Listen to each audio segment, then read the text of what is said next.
Good morning. Do you know it is a very special blessing for me to be here in your midst. And it has taken me, 5 years now? 5 years now to reach this point, and that's a blessing. And that's kind of an inside joke, I think, a little bit there. Yes.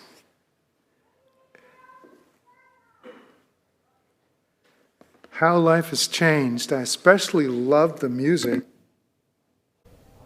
The liturgy here at your church. It is just a blessing for me. It's a wonder to share with you and fellowship with you. The song this morning, There is a Redeemer, which we just sung, was written by Melody Green and recorded by Keith Green, her husband, late Keith Green.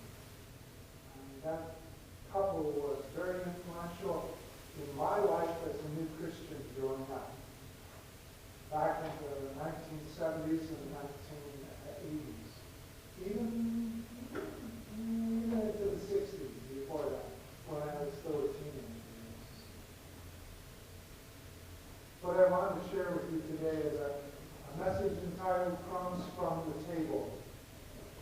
And it comes from Mark's Gospel, the 7th chapter as was read today, but it also is a secondary text that's found in Matthew's Gospel, chapter 15, verses 21 through 28.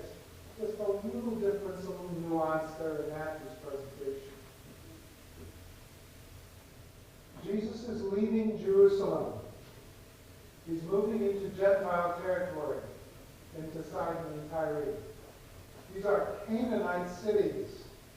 They're about 30 miles, maybe 40 miles north of Galilee. It's territory that was originally allotted to the tribe of Asher, one of the 12 tribes. But the Israelites were never able to overcome the cities. And Joshua 19 tells the story of their failure to do so. So they remain kind of a thorn in the side of the kingdom of Israel for many years. This is pagan territory. A pagan, as you know, probably at this time would be anything that's not Jewish. The inhabitants rejoiced when Jerusalem was destroyed in 586 BC. They were so excited. Jesus is gone there. He's evading opposition from the Pharisees. In Matthew 15, prior to our text today, the account is given where Jesus is in the temple and he's confronting the Pharisees. And his response to them is, "You hypocrites." And so, needless to say, that did not go over too well with the Jewish authorities. So Jesus is fleeing, in a sense. He's seeking rest and time away with his disciples, with the 12. And he's gone into a private house, and he's trying to keep his visit a secret so he can spend time with the disciples. But in verse 25, it said that a woman and her little daughter had a problem. And the woman heard that Jesus was there. They came looking for him, crying out for help. In fact, Matthew says that Jesus ignored her at first. But she was not deterred. And the disciples grew impatient and asked Jesus to send her away. She's annoying us. She's interfering with what we're trying to do. Send her away.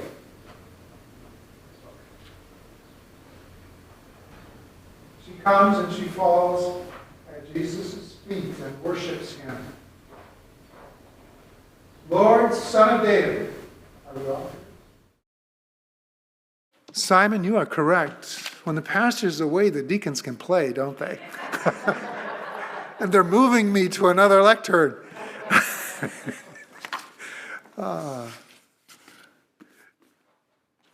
Not what we had planned this morning, but that's the same thing that happened to Jesus, wasn't it?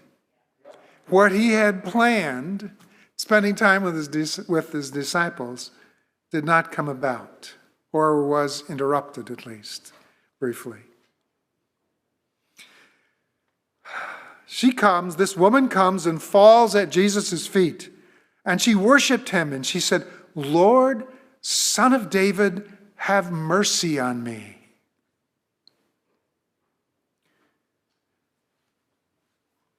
She was a pagan.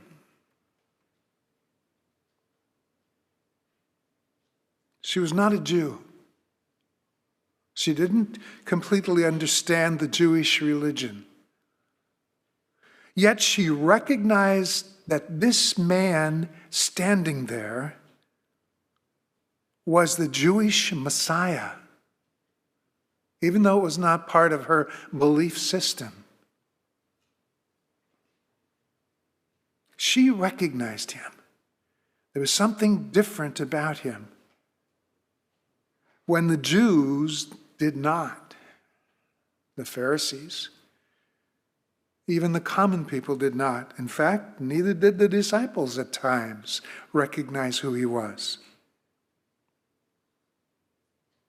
First, we find that she was a woman. She had that going against her at that time in history. See, Jewish men did not even talk to their own wives in public, let alone a Gentile and a pagan. She was an unclean Gentile. Now, by that, I don't mean she wasn't washed, she hadn't bathed, but she was unclean ceremonially for the Jewish people.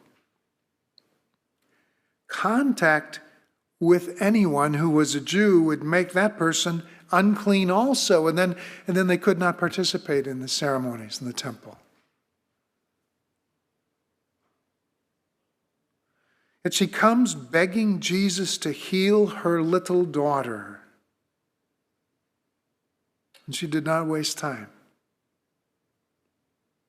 She was desperate and persistent. All these other things which would normally perhaps stand in the way of contact and of interacting with this man in front of her who she knew was the Jewish Messiah did not deter her.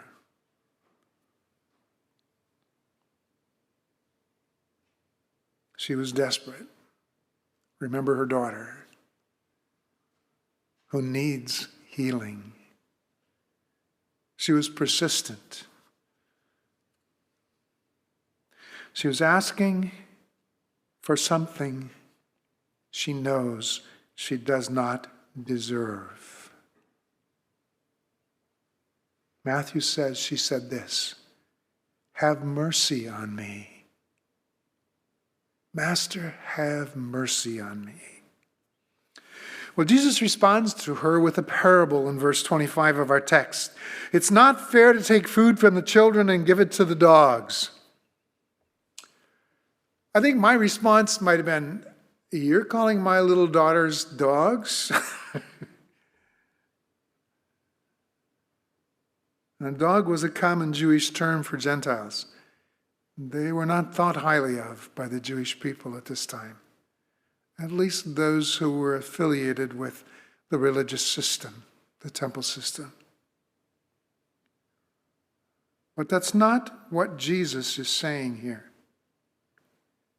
The Greek word that's used really means puppy or household pet, like a lapdog. What Jesus is saying to her is this: it's not fair to take time from his children, the disciples and the Jewish people, and give it to the Gentiles. He said, "I have come first to serve the Jews," to them. See, she was interrupting God's agenda too, it would seem, doesn't it? To the Jews first, and then to the Gentiles in God's timing. She was also interrupting Jesus' planned agenda, a time for rest and for time with the disciples. I can hear someone saying, "Can't you see I'm facilitating a leadership development workshop here for my disciples? Can't you see what I'm focusing in upon doing? He's not really rejecting her, though. It's as if he's saying, I'm busy now, sorry, but I cannot stop and help you at this moment. You'll have to wait your turn. That really is the gist of what he's saying to her in this parable.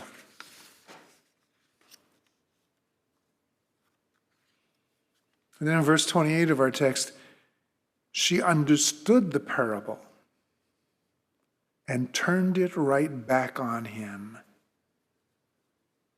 She said, I'm not asking for the children's food, only the leftovers, only the crumbs that fell to the floor. Actually, she was only asking for one crumb to heal her daughter. She wasn't asking him to come down to her town, to her home, to perform some magic incantation or some special ceremony or something. She believed that Jesus could accomplish that, heal her daughter, without interrupting what he was doing, with just a word, just a moment of his time. She had faith that he was God's son, the Messiah, even though she was not a Jew. What a lesson for the disciples was this woman, or perhaps for you and me also. Many of the children, the Jews, would reject the banquet that God was preparing in his Son because they were too proud to accept his lordship and worship him. Yet this pagan, Gentile, despised woman knew who he was and had the faith to worship and ask for crumbs from the table. She came to Jesus on his terms, recognizing who he was. Sometimes that's hard for us, isn't it? To come on his terms. I heard it explained once like this. Let's say that you are outside of a door and you knock on the door. And you hear a voice from within say, "Who's there?" And so I respond, "Bruce McVety." And the voice inside says, "Okay, Bruce, come in, McVety, stay out." And I kind of step back a bit and think, did I mishear something here or misspeak myself? So I try it again. "Who's there?" "Bruce McVety," very clearly. "Okay," the voice inside says, "Bruce, come in, and McVety, stay out." And I step back and say, maybe I don't want to visit this house. I don't know. Because I can't do that, can I? Half of me can't come in, Bruce, and half stay out, the McVety part. Bruce McVety is who I am in totality. And so I turn and walk away.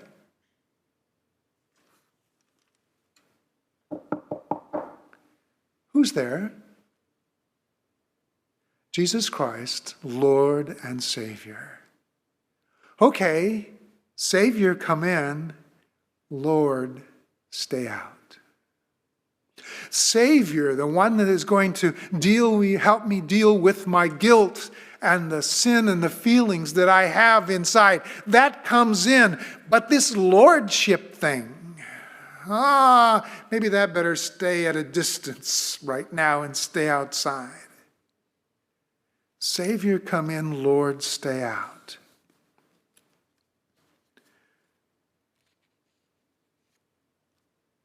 And he can't. Because his totality of being is as Lord and Savior.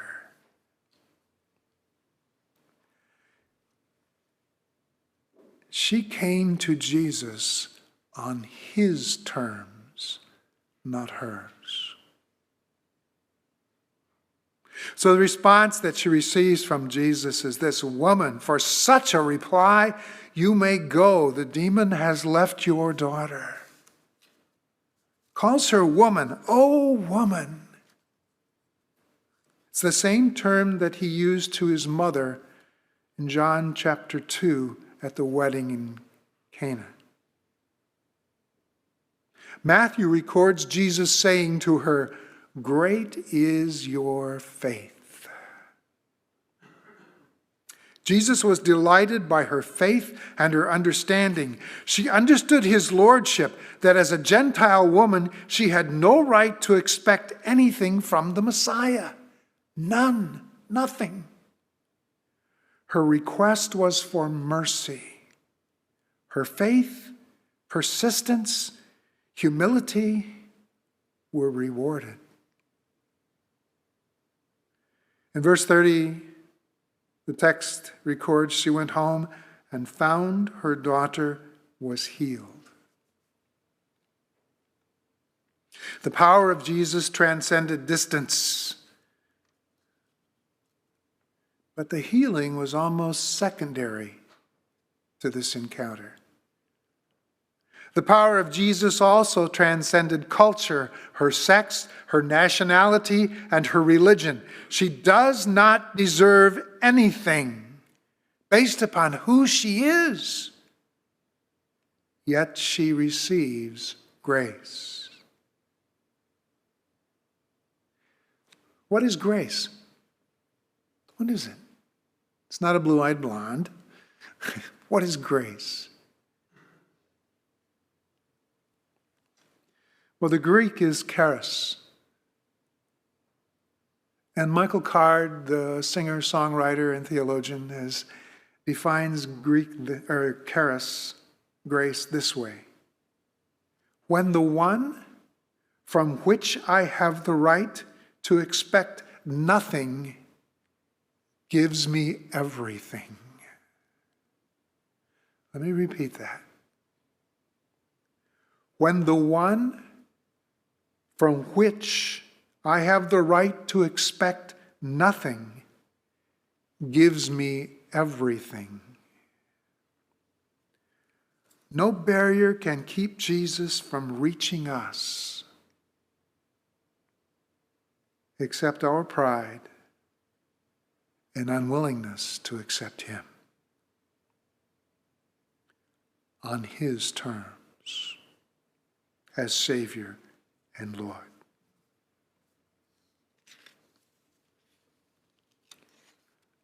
I want to speak for just a moment here to what we often call seekers, or what I like to say, people who are kind of searching around the edge. I'm not talking to believers now.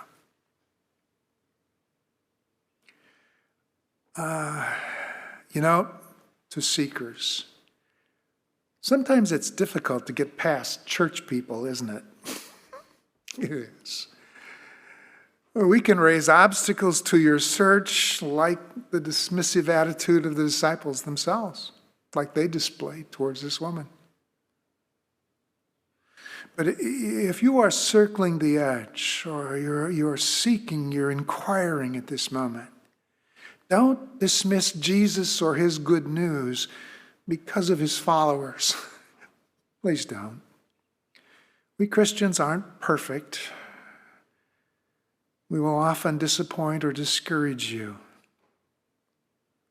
But if you're looking for something to bring meaning into your life, or something that is missing in your life, be persistent and humble in your search, and don't stop until you find God, or rather, he finds you.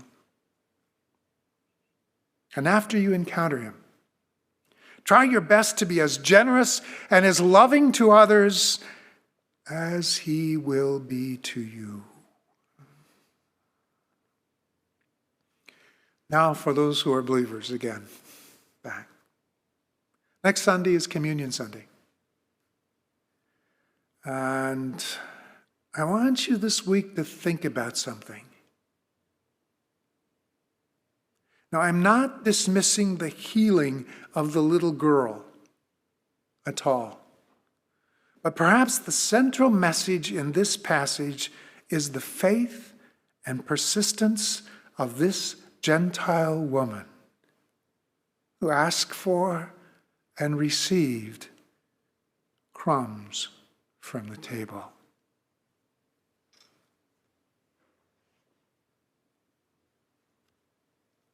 And if those were crumbs, how wonderful, beyond your wildest dreams, is the banquet God has prepared for his children. So why are you so hungry?